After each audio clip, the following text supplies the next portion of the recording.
الرسول من بعد ما أصابهم القرح للذين أحسنوا منهم واتقوا أجر عظيم الذين قال لهم الناس إن الناس قد جمعوا لكم فاخشوهم فزادهم إيمانا وقالوا حسبنا الله ونعم الوكيل. جدو خود مارکہ کی گی اور کل ابو سفیان رضی اللہ تعالیٰ عنہ مبارک لا ایمان نو راوڑے اور دیکھ لرسی مقام رفاتا اول تک ورطا ملگری موئی اور دیم دا صلاح کئی چیرا دا نور صحابہ و حضور مبارک تم نقصان نورم رسول شو ولی را روان شو رازے جو واپس شو اور صباغی پا غفلت ماندی جانان مبارک تا چلا دا خبر ورکو حضور مبارک حکم کو چکم منگ سرا پر ان دو خود پا مارکہ کی شریک شوی دی صرف آگا دے راشی صرف عبید را سر روان شی سادہ روایاتوں کے راضی کہ صحابہ زخمون تازو صحابہ زخمون تازو وینت نہ روانے میں پیچ کم دے دا زخمی وے اگے زخمی وے لاسون زخمی ہو کورون تلانو تلے کورون تلانو تلے اولاد نو لدلے وہ یو صحابیم دو نوے یا رسول اللہ دے اور رضی آرام پکار دے چکور تلاشو یا منگا پڑھے لگو یا زمون زخمون جوڑشی یو صحابی چاگت تسیم ہو روایتوں کے راضی کے دومر زخمی ہو کہ خپائے پزمو کا باندے نشوہ لگولے اگی داخپلا لاس دائے دپل صحابی پہو کا باندے چولے اور زماد جانان مبارک پا آواز باندے لپائی کو آلا دعا کو جانشی نام دی دامو آیا چی ہفتہ اوران دے جو پشکال پدی دب کے اسلطن راغلی دی ستری باوی ایمان کننم زمان غمیر محترم اعلانو کی چراؤزے لکنو بیز آباد نبی آبادی وقت باندے آبادی انشاءاللہ.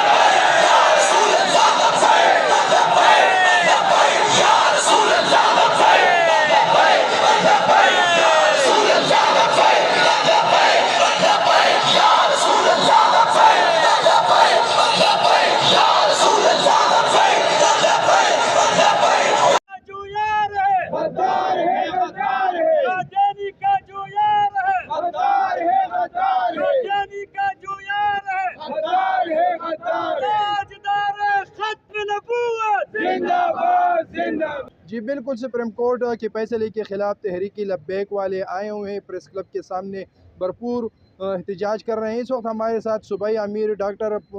شفیق امینی صاحب موجود ہیں، ان سے بات کرتے ہیں. سر کیا کہیں گے؟ بسم اللہ الرحمن الرحیم. ہم یہ سمجھتے ہیں کہ یہ جو فیصلہ 24 جولائی کو فیصلہ آیا ہے دوبارہ سے، تو یہ مکمل طور پر ایک قادیانی نواز فیصلہ ہے جس کو نہ اس ملک کے علماء نے تسلیم کیا، نہ اس ملک کی جتنے بھی سمجھنے والے لوگ ہیں یا حضور کی ختم نبوت کے جتنے بھی فدائی ہے، انہوں نے مکمل طور پر اس فیصلے کو مسترد کر دیا ہے. اور یہ اسلام کی بھی خلاف ہے، یہ قرآن کی بھی خلاف ہے،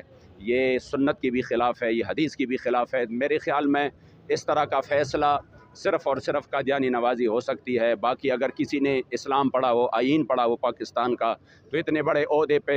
جو بندہ بیٹھا ہے، یہ پاکستان کی انتہائی بدقسمتی ہے کہ ایسے لوگ بیٹھے ہیں جن کو ختم نبوت کی حساسیت معلوم نہیں، اور وہ آگے سے کہتے ہیں کہ نہیں، ان کو اپنے چار دیواری کے اندر فلاں چیز کی اجازت ہے. تو میں ان سے پوچھتا ہوں کہ اگر اس ملک کے ساتھ کوئی غداری کر رہا ہے، کوئی دہشت گردی کر رہا ہے، کوئی آئین سے بغاوت کر رہا ہے، تو کیا آپ یہ اجازت دے سکتے ہیں کہ اس ملک میں چلو روڈ کے اوپر دہشت گردی منع ہے، لیکن اس دیوار کے پیچھے دہشت گردی جائز ہے، یا اس دیوار کے پیچھے بغاوت جائز ہے، یا اس دیوار کے پیچھے سازش جائز ہے؟ نہیں، سازش ہے، وہ دیوار کے اندر ہو باہر ہو. تو اگر یہ ناجائز ہے جس کو آپ پکڑنے کے لیے کوئی بھی طریقہ اختیار کر سکتے ہیں، تو حضور کی ختم نبوت پر حملہ کائنات کی سب سے بڑی دہشت گردی ہے. وہ کس طرح ہو سکتا ہے کہ آپ اس کو اجازت دیں کہ نہیں، اندر جو ہے نا آپ کو یہ اجازت ہے؟ اور پھر یہ قرآن عظیم الشان کے تحریف کا مسئلہ تھا. تو میرے خیال میں یہ کسی بھی صورت یہ فیصلہ قابل قبول نہیں ہے، اور اس کو واپس لینے تک انشاءاللہ تعالی ہماری جدوجہد جاری رہے گی. ڈاکٹر صاحب یہ بتائیں کہ ہم نے علماء کرام سے سنا ہے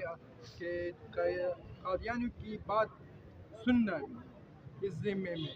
جو قادیانیوں کی بات سنے گا، اس کی دلائل سنے گا، تو وہ بھی کفر کے ذمے میں آتے ہیں. اس پہ آپ کیا کہیں گے؟ اس کا مطلب یہ ہے کہ اگر کسی بندے نے دعوے نبوت کی اور ہمارے علماء نے لکھا ہے کہ پھر آپ اس کے پاس گئے کہ مجھے اس کے اوپر آپ دلائل دے، تو جو اس کی حوالے سے دلائل مانگے گا کہ ان کی ختم نبوت کا مسئلہ تو مکمل طور پر 1400 سال سے واضح ہے. اس میں تو قرآن، حدیث، اجماع اور پھر امت کے یمامہ سے لے کر اس وقت تک تمام علماء کے معمولات اس پر گواہ ہے. یہ تو اظہر من الشمس ہے. اگر اس حوالے سے بھی کوئی چون چرا کرتا ہے تو اس کا تو پھر ایمان رہتا ہی باقی نہیں ہے. اس لیے ہم یہ کہتے ہیں کہ یہ مسئلہ جتنا حساس ہے، کائنات میں کوئی مسئلہ اتنا حساس نہیں ہے. لیکن افسوس کی بات یہ ہے کہ پاکستان کے اتنے بڑے کرسی پر بیٹھنے والا شخص بھی اس کی حساسیت سے ناواقف ہے، جو کہ ہمارے لیے بہت بڑا المیہ ہے. یہ چیف جسٹس اپنے ایمان کی بچانے کے لیے کیا کرے؟ اس کو کیا پیغام ہے؟ اس کو چاہیے کہ اگر آپ نے پاکستان کو بھی بچانا ہے، صرف اپنا ایمان نہیں، ایمان بھی بچانا ہے، پاکستان کو بھی بچانا ہے، اور اس ملک میں جو کروڑوں حضور کے غلام رہتے ہیں، اگر ان کی جذبات سے آپ نے کلوان بند کرنی ہے تو آپ کو جو علماء نے آپ کو جو آپ کے فیصلے کے جو غلطیاں تھی اور اس کی تصحیح کرائی اور پھر انہوں نے آپ کی رہنمائی کی، انہی علماء کی رہنمائی کے روشنی میں آپ فیصلہ اپنا واپس لے، اور جو فیصلہ قرآن اور حدیث کی روشنی میں آپ کو علماء نے لکھ کے دیا تھا کہ یہ اس کی وضاحت ہے، آپ اس وضاحت کو اگر خود نہیں سمجھتے تو کم از کم اس کو آپ دیکھ کے یہ فیصلہ کر سکتے ہیں کہ یہ میں نے کائنات کی سب سے بڑی دہشت گردی کی ہے، اور یہ میں نے کائنات کی سب سے بڑی غداری کی ہے کہ میں نے اتنے ایسے حساس قانون میں